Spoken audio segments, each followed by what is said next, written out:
రేపు రాజధాని అమరావతిలో క్వాంటమ్ వ్యాలీ నిర్మాణానికి శంకుస్థాపన జరగనుంది. ఉద్దండరాయనిపాలెంలో సీఎం చంద్రబాబు చేతుల మీదుగా భూమి పూజ కార్యక్రమం నిర్వహించనున్నారు. ఈ సందర్భంగా రాజధాని కోసం భూములు ఇచ్చిన స్థానిక రైతులు, విద్యార్థులతో సీఎం చంద్రబాబు సమావేశం కానున్నారు. దాదాపు 3,000 మంది రైతులు, విద్యార్థులు హాజరయ్యేలా ఏర్పాట్లు జరుగుతున్నాయి.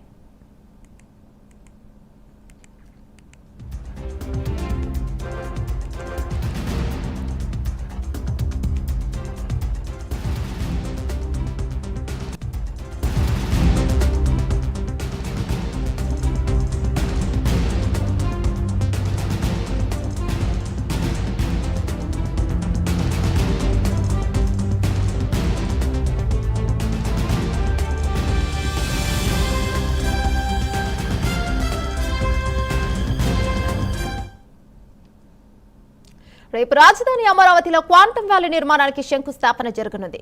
ఉద్దండరాయనిపాలెంలో సీఎం చంద్రబాబు చేతుల మీదుగా భూమి పూజ కార్యక్రమాన్ని నిర్వహించున్నారు. ఈ సందర్భంగా రాజధాని కోసం భూములు ఇచ్చిన రైతులను, స్థానిక నేతలను కలవనున్నారు చంద్రబాబు. దీనిపై మరింత సమాచారం మా కరెస్పాండెంట్ శ్రీహరి అందిస్తారు.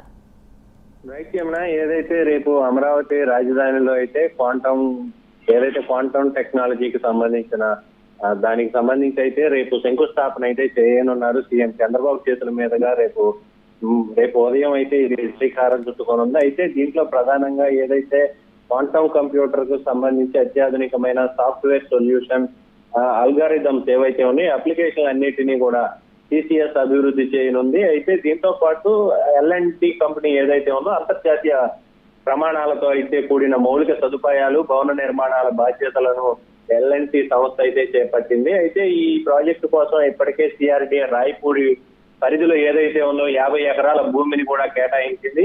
ఈ క్వాంటమ్ వ్యాలీ ద్వారా వచ్చే 5 ఏళ్లలో సుమారు $1 బిలియన్ పెట్టుబడులను అయితే ఆకర్షించాలని చెప్పనైతే ప్రభుత్వం ఒక లక్ష్యం పెట్టుకుంది. ఈ నేపథ్యంలోనే కేంద్ర ప్రభుత్వం ద్వారా అదే విధంగా సుమారు 15 లక్షల మందికి అటు కేంద్రం ద్వారా కానీ ఇటు రాష్ట్రం నుంచి అయితే కానీ 15 లక్షల మందికి ప్రత్యేకంగా పరోక్షంగా అయితే ఉపాధి అవకాశాలు లభిస్తాయని చెప్పిన ఒక అంచనా కూడా అయితే ఉంది. దీనికి అయితే రేపు శంకుస్థాపన సీఎం చంద్రబాబు చేతుల మీదుగా అయితే జరగబోతుంది. Thank you Srihari.